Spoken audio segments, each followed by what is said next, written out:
Assalamualaikum warahmatullahi wabarakatuh. Izin Pak, izin memperkenalkan diri. Taruna Muda Ganesha Agila Wildana NIT 2230101 dari Prodi TMP 1A.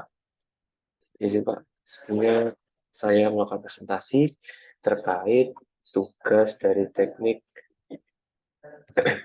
pengaturan dari dosen Pak Fadli Rozak. Berikut saya akan laksanakan materi yang telah saya akan paparkan.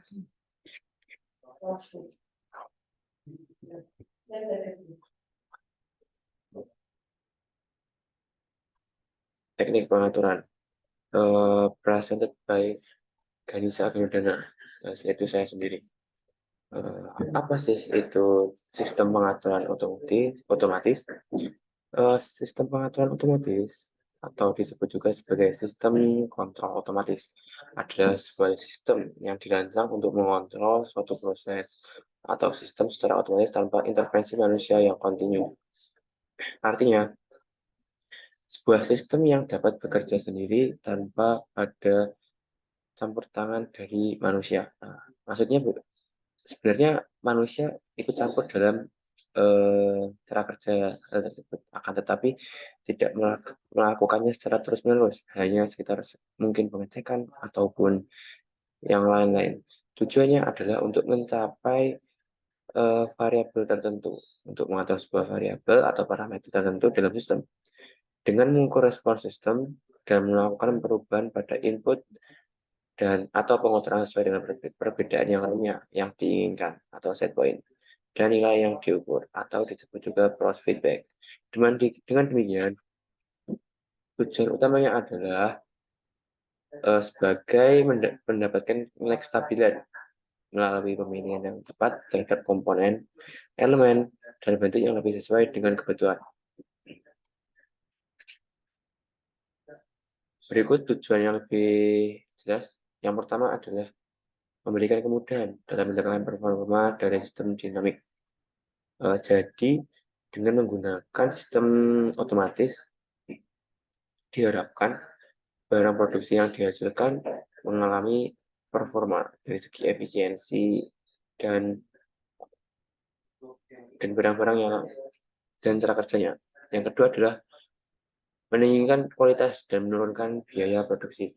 Tentunya dengan menggunakan sistem otomatis tidak memerlukan manusia, sehingga mengurangi pengeluaran nilai gaji yang lebih. Yang terakhir adalah meniadakan pekerja-pekerja rutin yang sering-sering sangat membosankan. Jadi, manusia tidak perlu mengerjakan hal-hal yang terus-terusan dan kontinuitas yang menghasilkan rasa bosan di kehidupan sehari-hari. Contoh yang sering dihadapi masyarakat dari buku materi yang telah Bapak berikan kepada saya berikut adalah contohnya yang terpampang di sini adalah speedometer. Speedometer ini merupakan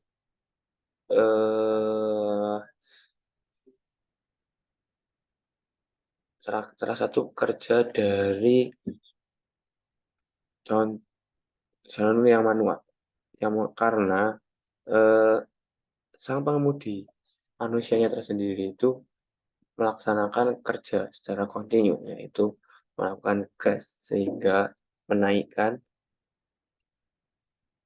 limit pada speedometernya.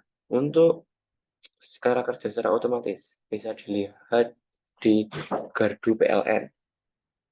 Kenapa gunakan gardu PLN?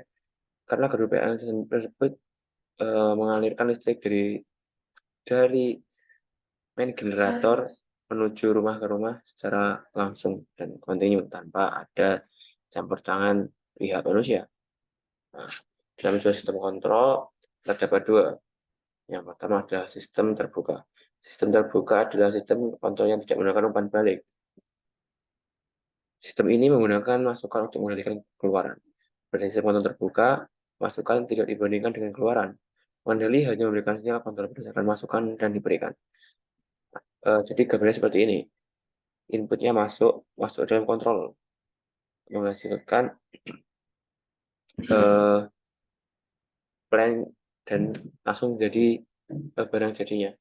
Sistem terbuka lebih mudah penggunaannya daripada sistem tertutup karena terkesan sederhana. Yang selanjutnya adalah sistem tertutup. Sistem tertutup, kontrol tertutup adalah sistem kontrol yang menggunakan umpan balik. Sistem ini menggunakan masukan dan keluaran untuk mengendalikan keluaran. Pada sistem kontrol tertutup, masukan dibandingkan dengan keluaran. Pengendali kemudian memberikan sinyal berdasarkan perbedaan antara masukan dan keluaran. Jadi, untuk mengeluarkan output dari controller, diperlukan sinyal dari manusia ataupun detektornya. Jadi sistem tertutup ini terkesan lebih maju, akan tetapi sebenarnya juga membutuhkan hal yang lebih rumit daripada sistem terbuka. Nah, berikut tokoh-tokoh penting pelopor teknik pengaturan. Yang pertama ada James Watt yang menemukan kontrol otomatik pada kecepatan mesin uap. Lalu ada Nicholas Morosky menemukan kontrol otomatik pada kemudi kapal. Dan Harry Nykvist atau mengembangkan satu prosedur yang relatif sederhana untuk menemukan dan menentukan kestabilan sistem loop tertutup pada basis respon loop. Sekian presentasi dari saya. Bila ada kurangnya saya mohon maaf. Bila taufik walhidayah, waridho inayah. Assalamualaikum warahmatullahi wabarakatuh. Terima kasih Bapak.